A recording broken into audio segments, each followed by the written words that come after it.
நேயர்களே, வெற்றி குரலுக்காக உங்களை பிரைம் பாயிண்ட் சீனிவாசன் அன்புடன் வரவேற்கிறேன். அண்மையில் விஸ்வரூபம் திரைப்படத்தை கமலஹாசன் டிடிஹெச் வழியாக அதை டிஸ்ட்ரிபியூட் பண்ணுவதாக அறிவித்திருந்தார். இதற்கு ஆதரவாகவும் எதிர்ப்பாகவும் பல குரல்கள் எழுந்து வருகின்றன. இந்த குரல்களுக்கு இடையே ஒரு விவாதத்தை உருவாக்குவதற்காக வெற்றி குரல் ஒரு ஏற்பாடு செய்துள்ளது. இந்த பேனலில் கிருஷ்ணவேணி பஞ்சாலையினுடைய கோ ப்ரொடியூசரும் இயக்குனருமான திரு தனபால் பத்மநாபன் அவர்கள் நம்முடைய தொலைபேசியில் இருக்கிறார். வணக்கம் சார். அதே மாதிரி தமிழ்நாடு கேபிள் ஆபரேட்டர்ஸ் சங்கத்தினுடைய மாநில தலைவர் திரு காயல் இளவரசும் நம்முடைய தொலைபேசியில் இணைந்திருக்கிறார். வணக்கம் சார். இப்போ நான் முதல்ல தனபால் பத்மநாபன் கேட்குறேன். சார், இது நிறைய பேருக்கு இந்த டிஸ்ட்ரிபியூஷன்னா என்னன்னு தெரியாது. இது ஒரு விவாதத்துக்கு வந்துட்டதுனால தான் எல்லாரும் அதை பற்றி பத்திரிகைகளில் வரதுனால எல்லாரும் எதிர்பார்க்குறாங்க. சார், இந்த நார்மலாக ஒரு திரைப்படத்தை எப்படி டிஸ்ட்ரிபியூட் பண்ணுறாங்க? சார், திரைப்பட விநியோகம் பொதுவாக இப்போ இருக்கிற பிஸ்னஸ் மாடல் என்னன்னா, நம்ம தமிழ்நாட்டில் தியேட்டர் ரிலீஸ் இருக்குங்க சார். அதுக்கு முன்னாடி எல்லாம் டிஸ்ட்ரிபியூட்டர்ஸ் இருந்தாங்க. இப்போ டிஸ்ட்ரிபியூட்டர்ஸ் அப்படிங்கிற ஒரு கம்யூனிட்டியே இல்லாம போயிட்டு இருக்கு. அது நேரடியா தயாரிப்பாளர்கள் படத்தை வெளியிடுற நிலை தான் இன்னைக்கு இருக்குங்க. அதை தாண்டி எங்களுக்கு சேட்டலைட் ரைட்ஸ் கொடுக்க முடியும். அதுக்கடுத்து எஃப்எம்எஸ் அப்படிங்கிற ஒரு ரைட்ஸ் கொடுக்க முடியுங்க. இப்ப இருந்துட்டு இருக்கிற பிசினஸ் மாடல்ஸ் இதுல கமல் சார் புதுசா அந்த டிடிஹெச் அப்படிங்கிற முறையில நம்ம நேரடியா மக்கள் படத்தை பார்க்கக்கூடிய வழிமுறையை உருவாக்கி இருக்காரு. இது ஒரு நிச்சயமா ஒரு புது பிசினஸ் மாடல். இது டிடிஹெச் வழியா டிஸ்ட்ரிபியூட் பண்றதுன்னா என்ன அது ஆக்சுவலி தனபால் சார்? சார், இப்ப நமக்கு டிடிஹெச் ஆபரேட்டர்ஸ் உங்களுக்கு டாடா ஸ்கை, ஏர்டெல், இந்த மாதிரி சன் டிடிஹெச் இதெல்லாம் இருக்கு. இப்போ அதுல மூவி ஆன் டிமாண்ட்னு ஒரு ஆப்ஷன் இருக்குங்க. அதுல மக்கள் அந்த படத்துக்கான பணம் என்ன அப்படிங்கறத அந்த தயாரிப்பாளரும் அந்த நிறுவனமும் சேர்ந்து நிர்ணயிக்கும். அந்த பணத்தை கட்டி அந்த படத்தை பார்க்க முடியும். அது இப்ப எப்ப ரிலீஸ் பண்ண போறாரு? திரைப்படத்தை தியேட்டர்ல ரிலீஸ் பண்றதுக்கு முன்னாடி எவ்வளவு நேரம் முன்னாடி ரிலீஸ் பண்ண போறதாக சொல்றாரு? ஆக்சுவலா ஒரு லேட்டஸ்டா சொன்னது என்னன்னா, படம் ரிலீஸ் ஆகுற அன்னைக்கு தான் அதை ரிலீஸ் பண்ண போறதா சொல்லிருக்காரு. முந்தின நாள் அப்படிங்கிறது எவ்வளவு தூரம் சரிந்தது எனக்கு 8 மணி நேரம் என்னமோ பத்திரிகைகள்ல 8 மணி நேரம் என்னமோ போட்டிருந்தாங்க. சார், காயல் சார், இதுல கேபிள் ஆபரேட்டர்ஸ் சார்பில் நீங்க எதிர்ப்பு கொடுத்துட்டு இருக்கீங்க. இதுல கேபிள் ஆபரேட்டர்ஸுக்கும் பிலிம் டிஸ்ட்ரிபியூஷனுக்கும் என்ன இதுல சம்பந்தம்? சார், நாங்க திரைப்படத்தை நம்பியே வாழ்கின்ற ஒரு கூட்டம். திரைப்படம் நன்றாக வர வேண்டும், தயாரிப்பாளர்கள் நன்றாக இருக்க வேண்டும், விநியோகஸ்தர்கள் இருக்க வேண்டும். இந்த துறையே நன்றாக இருந்தால்தான் எங்களுக்கு நிறைய படங்கள் வரும். அதன் மூலமாக பொதுமக்களை சென்றடையக்கூடிய நிகழ்ச்சிகளை எல்லாம் நாங்கள் வழங்க முடியும். இத்தகைய சூழ்நிலையில் எங்களுக்கு டிடிஹெச் என்பது இன்றைக்கு எங்களை எதிர்த்து எங்களை ஒழிக்க வேண்டும் என்று ஒரு கங்கணம் கட்டிக் கொண்டு தோற்றுக் கொண்டிருக்கின்ற ஒரு தொழில்நுட்பம். எவ்வளவோ கோடிக்கணக்கான ரூபாய்களை முதலீடு செய்து டிடிஹெச்சை அவர்கள் விளம்பரப்படுத்தினாலும் இன்னும் பொதுமக்களிடம் போய் சேரவில்லை. எங்களை பொறுத்தவரை கமலஹாசன் அவர்கள் மிகப்பெரிய கலைஞர். அவருக்கு தமிழகத்தில் ஒட்டுமொத்த தமிழகமே அவர் ஒரு சிறந்த கலைஞர். அவருடைய படைப்புகளை பார்க்க வேண்டும் என்று விரும்புகிறது. அதுல நாங்களும் இருக்கிறோம். அவருடைய படைப்புகள் நன்றாக வரும் என்ற நம்பிக்கையோடு தான் இருக்கிறோம். இத்தகைய சூழ்நிலையில் இந்த டிடிஹெச் என்பது 3% மட்டும்தான் இருக்கிறது தமிழகத்தில் என்று நம்முடைய திரு கமலஹாசன் அவர்கள் சொல்லுகிறார்கள். அதிலும் 1.5% தான் என்னை பார்ப்பார்கள் என்று சொல்லுகிறார்கள் இந்த படத்தை. அப்படி இருக்கும்போது இந்த 1.5% மக்கள் பார்ப்பதற்கு இருக்கின்ற இந்த சூழ்நிலையில் திரு கமலஹாசன் அவர்கள் அந்த டிடிஹெச் நிறுவனம் தங்களை பலப்படுத்துவதற்காக திரு கமலஹாசன் அவர்களை பயன்படுத்த பார்க்கிறது. இந்த சூழ்நிலையில் அவர்களுடைய முயற்சிக்கு பலியாகாமல் திரு கமலஹாசன் அவர்கள் விழிப்போடு இருந்து தன்னையும் தன்னுடைய திரைப்படத்தையும் தன்னை நம்பி இருக்கின்ற திரைத்துறையையும் காப்பாற்ற வேண்டும் என்று ஒரு பொது நோக்கும், எங்களுக்கு போட்டியாக இருக்கின்ற அந்த டிடிஹெச் என்று வரிந்து கட்டுக் கொண்டிருந்து தோற்றுக் கொண்டிருக்கின்ற அந்த டிடிஹெச்சுக்கு இவர் ஒரு சுய விளம்பரத்தை அவர்களுக்காக ஒரு விளம்பரத்தை கொடுப்பதற்காக சூழ்நிலை உருவாக்க கூடாது என்பதற்காகவும் தான் எங்களுடைய இந்த இதுல உங்களுக்கு எப்படி சார் பாதிப்பு வரும்? அவங்க டிடிஹெச்ல கொடுக்கும் போது கேபிள்காரங்களுக்கு எப்படி பாதிப்பு வரும் நீங்க நினைக்கிறீங்க? டிடிஹெச் கொடுப்பதால் கேபிள்காரனுக்கு எந்த பாதிப்பும் வருவதற்கு வாய்ப்பே இல்லை. ஆனால் இதன் காரணமாக டிடிஹெச் விற்பனையை கொஞ்சம் உயர்த்துவதற்கு முயற்சி செய்கிறார்கள் டிடிஹெச் காரர்கள். இதற்காகத்தான் மிக குறைந்த வருமானத்தை திரு கமலஹாசன் அவர்களுக்கு வந்தாலும் நாங்கள் அதிகமாக கொடுத்ததற்கு வாய்ப்பு இருக்கிறது என்று ஒரு செய்தியை அவர்களிடத்திலே சொல்லி அவரை எங்களை பொறுத்தவரைக்கும் ஒரு மிஸ்கைடு பண்ணியிருக்காங்கன்றதான் நாங்கள் நம்புறோம் ஒழிய அவருக்கு உரிய பங்களிப்பு அதில் கொடுக்க போவது வாய்ப்பு இல்லை என்பது மறுக்க முடியாத உண்மை. இப்படி எங்களை ஒழிப்பதற்கு என்று ஒரு தொழில்நுட்பத்தை அவர்கள் கையில எடுத்துக்கொண்டு தோற்றுக்கொண்டு இருக்கின்ற இந்த தொழில்நுட்பத்தை திரு கமலஹாசன் அவர்கள் அதன் மூலமாக தன்னுடைய திரைப்படத்தை உருவாக்கி வெளியிடும் போது எங்களிடத்தில் இருக்கின்ற ஒரு சொற்ப கனெக்ஷன்கள் டிடிஹெச்சுக்கு மாறுவதற்கு வாய்ப்பு இருக்கும் என்ற ஒரு சின்ன அச்சம் எங்களுக்கு இருக்கிறது உண்மை. அப்படி போனாலும் அது திரும்பி வரும் என்பது அடுத்த நிலைப்பாடு. அடுத்தது என்னன்னா, இந்த டிடிஹெச் மூலமாக படத்தை பார்க்க வேண்டும் என்று போகும்போது இந்த டிடிஹெச்ல இருந்து படத்தை பதிவு இறக்கம் செய்து உடனடியாக அது பொதுமக்களிடத்திலே மிக பரவலாக போய் சேர்ந்துவிடும். இதன் மூலமாக திரைத்துறை பாதிக்கும் போது எங்களுக்கும் அந்த பாதிப்பு வரும் என்பதால் தான் இது. Dhanapal sir, as a producer டைரக்டரா நீங்க அதை எப்படி பார்க்கிறீங்க தொழில்நுட்பத்தை?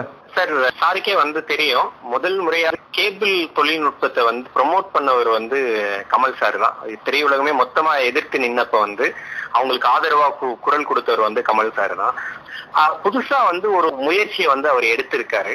இதுல சார் சொன்ன மாதிரி கேபிள் தொழில்நுட்பம் டிஜிட்டைஸ் பண்ணும்போது அது நிச்சயமா டிடிஹெச் அட்வான்ஸ் தொழில்நுட்பமா தான் இருக்க போகுது. அப்படி இருக்கிற பட்சத்துல இவங்க ஏன் பயப்படுறாங்க அப்படிங்கறதா எனக்கு சார், இது டிஜிட்டலைசேஷன் ஆறது ஒரு தொழில்நுட்பம், அட்வான்ஸ் தொழில்நுட்பம். ஆனால் டிடிஹெச்ல இல்ல. நாளைக்கு அந்த படம் ரிலீஸ் பண்ற நேரத்துல ஒரு மழை பெய்ய ஆரம்பிச்சதோ இல்லைன்னா ஒரு காற்று அடித்ததோ என்றாலோ நீங்க யாரும் பணம் 1000 ரூபாய் கட்டினாலும் படத்தை பார்க்க முடியாமல் வெகுண்டு எழுந்து விடுவீர்கள் என்பதுதான் அன்றைக்கு நடக்க போற ஒன்றாக இருந்துவிடும். இயற்கையை நம்ம அதனுடைய எப்படி வரும் எப்போ வரும்ன்றது நமக்கு தெரியாது. அந்த மாதிரி ஒரு சூழ்நிலை வரும்போது இது ஒரு பரிணாம வளர்ச்சின்றது எடுத்துக்கவே முடியாது. எங்களுடைய கேபிள் டிவியில் டிஜிட்டலைசேஷன் ஆக்கி கொண்டிருக்கிறோம். இது முடிந்த பிறகு இதில் வந்தார்கள் என்றால் நிச்சயமாக அதில் அவர்கள் வெற்றியை காண்பார்கள். ஒரு நிமிஷம் சார், காயல் சார், இவர் தனபால் சார் சொல்லுங்க சார். இதுல 2 விஷயம், அதாவது எது அட்வான்ஸ்டு டெக்னாலஜி அப்படிங்கிற டிஸ்கஷனுக்குள்ள போகலாம். நிச்சயமா கேபிளோட செட்டாப் பாக்ஸ் தான் அட்வான்ஸ் டெக்னாலஜி இருக்கு. அதுலதான் நீங்க இன்டர்நெட் கனெக்ஷன் கொண்டு வர முடியும். அதுல 2-வே கம்யூனிகேஷன் இருக்கு. நாளைக்கு டெலிகான்ஃபரன்ஸ் மாதிரியான விஷயங்கள் அதுல பண்ண முடியும். அதுல எந்த சந்தேகமுமே இல்ல. அதே மாதிரி ஒரு நிமிஷம் சார், தனபால் சார் முடிக்கிட்டோம். தனபால் சார் சரிட்டோம்.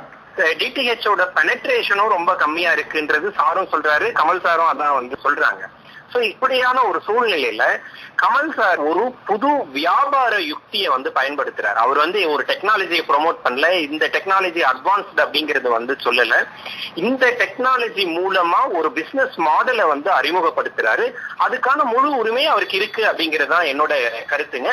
அதை தாண்டி இது கேபிள் தொழில பாதிக்கும் அப்படிங்கிறது ஒரு வீணான அச்சம் அப்படிங்கறதான் தோணுது சார். இதனால கேபிள் தொழில் மாத்திரம் இல்லைங்க தனபால் சார், இது டிஸ்ட்ரிபியூட்டர்ஸ், தியேட்டர் பீப்புள், இதெல்லாம் லட்சக்கணக்கான பேர் திரைப்பட தொழிலை நம்பி வாழ்ந்துட்டு இருக்கிறாங்க. இன்னைக்கு அவங்கள பாதிக்குமா அப்படிங்கறதா பிரச்சனை. இதுல அவங்களும் அந்த அச்சம் தானே அவங்க படுறாங்க, டிஸ்ட்ரிபியூட்டர்ஸ் அந்த அச்சம் தானே படுறாங்க. திரைத்துறை அப்படிங்கிறது எல்லாருமே உள்ளடங்கின ஒரு விஷயம் தான். தயாரிப்பாளர்கள், தொழில்நுட்ப கலைஞர்கள், நடிகர்கள், டிஸ்ட்ரிபியூட்டர்கள், தியேட்டர் ஓனர்ஸ் எல்லாருமே சேர்ந்ததுதான் திரை உலகம்ங்க.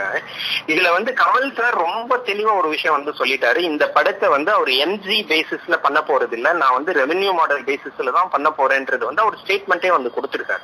அதனால தியேட்டர் ஓனர்ஸோ டிஸ்ட்ரிபியூட்டர்ஸோ இதனால நிச்சயமா பாதிக்கப்பட போறது இல்ல. காயல் சார், நீங்க என்ன சொல்ல நினைக்கிறீங்க? ஒரு மிக குறுகிய வட்டத்துக்கு தான் இதை ஒளிபரப்பப்படுகிறது அப்படின்னு அவங்க சொல்றாங்களே. சூழ்நிலையில இது குறுகிய வட்டத்துக்குள்ள பண்ணதுனாலும் கமலஹாசன் சார் ஒண்ணு சொல்லியிருக்கிறாரு, இதை ரெக்கார்ட் பண்ண முடியாது அப்படின்னு சொல்லிட்டு ஒரு சொன்னது இருக்கு பாருங்க. அது நிச்சயமாக ரெக்கார்ட் பண்ண முடியும் என்பதுதான் என்னுடைய வாதம். ஒண்ணுக்குமே வழி இல்லை, அதுல இருந்து எடுத்து எதுவுமே பண்ண முடியாதுன்னு ஒரு சூழ்நிலை இருந்தாலும் இன்னைக்கு பல படங்களை நீங்க பார்க்கும்போது பாத்தீங்கன்னாக்கா ஹேண்டி கேமரா எடுத்துட்டு கொண்டு போய் தியேட்டர்ல வச்சுக்கிட்டு அதுக்கு முன்னாடி படத்தை அவங்க பதிவு பண்ணிட்டு இருக்கிறத நம்ம பார்த்திருக்கிறோம்.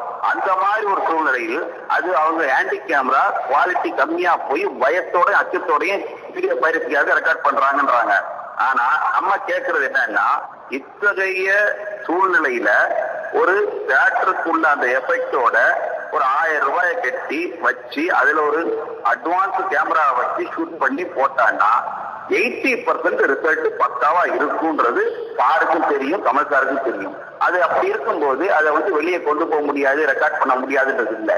அப்படி பண்ணுனா அடுத்த நாள் தியேட்டருக்கு படம் போறதுக்கு முன்னாடியே பைரசி போயிடும். காயல் சொல்ற மாதிரி டிவிடி குவாலிட்டி டவுன்லோட் பண்ண முடியும் இல்லையா? இது வந்து என்கிரிப்ட் பண்றேன்னு சொல்றாங்க. இல்ல அது பண்ண முடியாது அப்படின்னு தான் கமல் சார் வந்து சொல்லியிருக்காரு. அப்படிதான் சொல்றாரு. மலேசியால ஆஸ்ட்ரோல வந்து சில சேனல்ஸ் எல்லாம் வந்து நீங்க வந்து ரெக்கார்ட் பண்ண முடியாத மாதிரி ஒரு கோடிங் தான் வந்து பண்றாங்க. சோ அதுக்கான தொழில்நுட்பம் வந்து பாசிபிள் தான். இல்ல அதை தாண்டி டவுன்லோட் பண்ண முடியாதுன்றது வந்து ஒரு விஷயமா இருந்தாலும் அதை தாண்டி ஒரு ஹேண்டிகேமை வச்சு ஷூட் பண்ணிடுவாங்க அப்படி உண்மையான அச்சம் தான் வந்து. ஆனா எண்ட் ஆஃப் தி டே அதை டிசைட் பண்ண வேண்டியது ப்ரொடியூசர் தாங்க சார். அந்த படத்தோட ப்ரொடியூசர் தான். அது அவருக்கு சாருக்கு வந்து அவரோட கண்டென்ட் மேல இருக்கிற ஒரு கான்பிடன்ஸ்ல தான் இந்த மாதிரி ஒரு முடிவு வந்து எடுக்கிறாரு. அது அவர் வந்து அதை பத்தி கவலைப்படல. அடுத்து பைரசி அப்படிங்கிறது ஒரு தனி இஷ்யூங்க சார். அது தனியா டீட்டெயிலா பேச வேண்டிய ஒரு விஷயம் வந்து தோணுது. அதுக்கும் இந்த விஷயத்துக்கும் சம்பந்தம் இல்லைன்றது சார். இப்ப இதுல என்னன்னா கமல் மாதிரி ஒரு பெரிய நடிகர், பெரிய தயாரிப்பாளர்கள் இந்த மாதிரி ஒரு மாற்றம் கொண்டு வரும்போதுதான் இந்த மாதிரி அச்சங்கள் உருவாருது. ஒரு ஸ்மால் ப்ரொடியூசர்ஸ் பண்ணும்போது இது வந்து ஒரு சர்ச்சையை கிளப்பி இருக்காது இல்லையா? கண்டிப்பா கண்டிப்பாங்க சார். இப்ப அதனால இவங்க பின்னால வந்து இந்த தொழில்நுட்பத்தினால மக்கள் பாதிக்கப்படுவாங்க அப்படிங்கும் போது பின்னால வந்து எல்லாருமே இந்த சிஸ்டத்தை ஃபாலோ பண்ண ஆரம்பிச்சாங்கன்னா திரைப்படத்துறையே பாதிக்கப்படும் அப்படிங்கிற ஒரு கருத்து ஒண்ணு நிலவிட்டு இருக்கு இல்லையா சார்? இதுல யார் பாதிக்கப்படுறாங்க அப்படிங்கிறது வந்து எல்லாமே வந்து ஒரு ஸ்பெகுலேஷன்ல தான் எல்லாருமே இருக்காங்க. இது நடந்தா அது நடக்கும், அது நடந்தா இது நடக்கும் அப்படிங்கறதான் பேசிட்டு இருக்காங்க. ஆனா பேசிக்கா என்னன்னா சர்வைவல் ஆஃப் தி ஃபிட்டஸ்ட் தாங்க சார். டெக்னாலஜி யாரும் தடுக்க முடியாது. ஸோ சார் சொல்ற மாதிரி கேபிள் தொழில்நுட்பம் தான் வந்து அட்வான்ஸ்டு டெக்னாலஜி அப்படிங்கிறது வந்து ஒரு ஃபேக்ட் தான். அது இவங்க வந்து கேபிள் டிவி ஆபரேட்டர்ஸ் வந்து எவ்வளவு சீக்கிரம் டிஜிட்டைசேஷனை வந்து புஷ் பண்ணி கொண்டு போறாங்களோ அவ்வளவு சீக்கிரமா வந்து மக்கள் வந்து அந்த தொழில்நுட்பத்துக்கு மாறுவாங்க அப்படிங்கறதா என்னோட கருத்து. கேபிள் ஆபரேட்டர்ஸ் வந்து டிஜிட்டைசேஷன் வந்து இவங்க கையில இல்லையா? இது வந்து அரசாங்கம், court, central government, state government பல விதமான நிர்வாக சிக்கல்கள்ல மாட்டிட்டு இருக்காங்க இல்லையா? நிர்வாக சிக்கல் சில லாபியிங் இஷ்யூஸ் எல்லாம் இருக்கு. சார் நீங்க சொல்லுங்க சார். காயல் சார். சார் என்ன பொறுத்த வரைக்கும் சார் இந்த படத்தை இதுல கொடுக்கறதுனால கமலஹாசன் சாருக்கு பெரிய லாபம் கிடையாது, வர்றதுக்கு வாய்ப்பு கிடையாது. அதே நேரம் சினிமாக்காரங்க பாதிக்கப்பட்டுருவாங்க. அடுத்தது என்னுடைய கேபிள் இணைப்புகள் தமிழகத்தில் இருக்கிறதுல ஒரு 5000 கேபிள் இணைப்புகள் என் கண்காணாத, எனக்கு தெரியாத, முகம் தெரியாத என்னுடைய சக கேபிள் ஆபரேட்டர்களிடத்திலிருந்து அந்த இணைப்பு டிடிஹெச்சுக்கு மாறும்போது இந்த ஒரு மாசத்துக்கு மாறி அவன் திருப்பி எங்ககிட்ட வந்தாலும் இந்த ஒரு மாச வருமானம் எங்களுக்கு இழப்பு. எங்களுடைய தொழில் பாதிக்கப்படுகிறது என்பதுக்காக தான் இதை வந்து நாங்க எதிர்க்கிறோம் ஒழிய இது கமலஹாசன் சார் மேல இருக்கிற நம்பிக்கை வேற. ஆனா இந்த படம் கமலஹாசன் சார் எடுத்த எல்லா படமும் வெற்றி பெற்ற படங்கள் அப்படின்னு சொல்ல முடியாது. பொருளாதார ரீதியில தோற்ற படங்களும் இருக்கலாம். அப்படி இருக்கும்போது இது நாளை தோல்வியை சந்தித்தது என்றால் மொத்த இண்டஸ்ட்ரியில இருக்கிறவங்க, அதை நம்பி இருக்கிறவங்க அத்தனை பேரும் பாதிக்கப்படுவாங்கன்றது திரையுலக உரிமையாளர்களுக்கும் அந்த பயம் இருக்கிறது. எல்லாருக்கும் சார் சொன்னாங்க ஒண்ணு, ப்ரொடியூசர் அவர் எடுக்கிறதுக்கு அவர் உரிமை இருக்குது அப்படின்றாரு. எங்களுடைய தொழில் பாதிக்கும் போது அதை எதிர்க்கிறதுக்கு எங்களுக்கு உரிமை இருக்கு நான் நம்புறேன். சார் தனபால் சார், முடிவா உங்களோட கருத்து என்ன? இது எப்படி இந்த மாதிரி ஒரு அச்சத்தை தவிர்ப்பதற்கான வழிமுறைகள் என்ன? இந்த அச்சம் வந்து தொழில்நுட்பம் சார்ந்தோ இல்ல அவங்கவங்க ஒரு தங்களோட தொழில், தங்களோட வருமானம் பாதிக்கப்படும் அப்படிங்கிற விஷயத்தை சார்ந்தோ மட்டுமே பார்க்காம வந்து சினிமா அப்படிங்கிறது வந்து ஒரு தொழில் வந்து அதனோட டிஸ்ட்ரிபியூஷன்ல அது வந்து நிறைய பரிணாம வளர்ச்சியை வந்து அடைஞ்சிருக்கு. ஸோ டெக்னாலஜியை வந்து யாரும் வந்து ஸ்டாப் பண்ண முடியாது. அது மூலமா வர்ற ரெவென்யூ மாடலையும் யாரும் வந்து ஸ்டாப் பண்ண வந்து முடியாதுங்க. புது டெக்னாலஜியும் ஒரு புது ரெவென்யூ மாடலும் வரும்போது அந்த வழிமுறையை தேர்ந்தெடுக்கிறதுக்கான ஒரு இயல்பான ஒரு உரிமை வந்து தயாரிப்பாளர்கள் கிட்ட வந்து இருக்கு. அந்த மாதிரி ஒரு ஸ்டெப் வந்து கமல் சார் வந்து எடுத்திருக்காரு. அது நடந்தா என்டையர் இண்டஸ்ட்ரிக்கு நல்லது அப்படிங்கறதா என்னோட கருத்து. இது அவர் எடுக்கிற அந்த நடைமுறை சிக்கல்ல வந்து தோற்றுதுன்னா அது என்ன லாபம் அவர் கொடுக்க போகுது? ஒண்ணுமே இல்லை இல்லைங்களா? இதுல வந்து டிடிஹெச் ஒரு பெரிய வெற்றியை ஈட்டக்க முடியாத ஒன்றுன்றது நாங்க எடுத்து சொல்ல வேண்டியது, ஒரு மாபெரும் கலைஞனுக்கு நாங்க எடுத்து சொல்ல வேண்டியது எங்களுடைய கடமைன்னு இப்ப சொல்றோம். அதை அவர் கொஞ்சம் கன்சிடர் பண்ணாலே ஆமா இதுல நம்ம இவங்க சொல்றதுல நியாயம் இருக்குன்னு எடுத்துக்கலாம். இதை எங்களையும் வந்து ஏன் இந்த மாதிரி குரல் கொடுக்குறோம் அப்படின்றது இல்லாம இந்த குரலுக்குள் என்ன இருக்கிறது அப்படின்ற ஒரு எடுத்துக்கிற ஒரு அந்த மனோபாவத்தை உருவாக்கி விட்டார் என்றால் திரு கமலஹாசன் அவருடைய படமும் காப்பாற்றப்படும், அவருடைய அடுத்த நடவடிக்கையும் காப்பாற்றப்படும். இப்ப வந்து டிடிஹெச்ல வந்தது ஜெயிச்சது அப்படின்றது சான்ஸே இல்லைன்றது எனக்கு 100% தெரியும். அது கேபிளால தான் முடியும்ன்றது உங்களுக்கும் புரியுது. அப்படி இருக்கும்போது ஒரு துவக்க போற ஒரு பக்கத்துல நிக்காம கேபிள் வந்து டிஜிட்டலைசேஷன் ஆனதுக்கு அப்புறமா கமலஹாசன் அவர்கள் அந்த நேரத்தில் அந்த படத்தை கொண்டு வரும்போது வெற்றியை ஈட்டுவார் என்ற நம்பிக்கையோடு வரும்போது அந்த வெற்றியை நோரும் போது அவருக்கும் சந்தோஷமா இருக்கும், எல்லாருக்கும் சந்தோஷமா இருக்கும். துவக்க போற ஒண்ணுக்கு ஏன் அவர் துணை போறாருன்றதான் எங்க கேள்வியா இருக்கு சார். சார், இப்போ கமலஹாசன் விஸ்வரூபம் திரைப்படத்தை ஜனவரி மாதத்துல நடுவில் இப்போ வெளியிட போறாரு. இந்த டிடிஹெச் வழியாக வெளியிடப்படும் போது இதனால வர பாதிப்புகள் எல்லாமே ஹேஷியத்துல தான் நம்ம பேசிட்டு இருக்கோம். திரைப்பட கலைஞர், திரைப்பட டிஸ்ட்ரிபியூட்டர்ஸ், ப்ரொடியூசர்ஸ் சரி, கேபிள் ஆபரேட்டர்ஸ் எல்லாருமே ஒரு ஹேஷியத்தின் அடிப்படையில், அனுமானத்தின் அடிப்படையில் பேசிட்டு இருக்கோம். ஆனால் இது பின்னால வரும்போதுதான் அதனுடைய விளைவுகள் என்னங்கிறது தெரியும். முழு உரிமையும் வந்து கமல் சாருக்கு இருக்கு அப்படிங்கறத என்னோட கருத்து. அவருக்கு ஒரு உரிமை இருக்கிறது மாதிரி எங்களுக்கும் எங்களுடைய எதிர்ப்பை பதிவு செய்வதற்கு உரிமை இருக்கிறது, பதிவு செய்யறோம். இதுல வந்து பார்த்தோம்னா தமிழ்நாட்டை மட்டுமே அவர் வந்து குறி வச்சு இந்த டிடிஎச் காரங்க தாக்குவதற்கு அவர் பயன்படுத்துறாங்க. இப்ப பார்த்தோம்னாக்கா பாம்பேல 8 வாரங்கள் கழிப்பு 8 நாட்கள் கழிப்பு இருக்கிறது. அதுக்கப்புறமா தான் டிடிஎச்ல ஒளிபரப்பு பண்ணணும் அப்படின்னு சொல்லி அக்ரிமெண்ட் போட்டதா கேள்விப்படுறேன். ஆந்திரால இது போடவே கூடாதுன்னு சொல்லி முடிவெடுத்து அடிக்கிறதா கேள்விப்படுறேன்.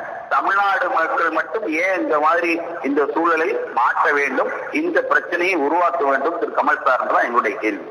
சார், பல லட்சக்கணக்கான மக்கள் பேருக்கு வேலை வாய்ப்பு அளிக்கக்கூடிய இந்த திரைப்படத்துறையில கமலஹாசன் இதை எல்லாரையும் கலந்து கொண்டு எல்லாருக்குமே பாதிப்பு இல்லாத முறையில் செய்யும் போது இதுல எந்த விதமான பாதிப்பும் இருக்காது. இது மக்களுக்கும் அதுல செய்யக்கூடிய பணியாளர்களுக்கும் சரியா இருக்கும்னு நான் நினைக்கிறேன். இந்த விவாதத்தில் கலந்து கொண்ட நம்ம கிருஷ்ணவேணி பஞ்சாலினுடைய இயக்குனர் திரு தனபால் பத்மநாபனுக்கும், தமிழ்நாடு கேபிள் ஆபரேட்டர் சங்கத்தினுடைய மாநில தலைவர் திரு காயல் இளவரசு 2 பேருக்கும் வெற்றி குரல் சார்பாக என்னுடைய நன்றியை தெரிவித்துக் கொள்கிறேன். வணக்கம். நன்றி.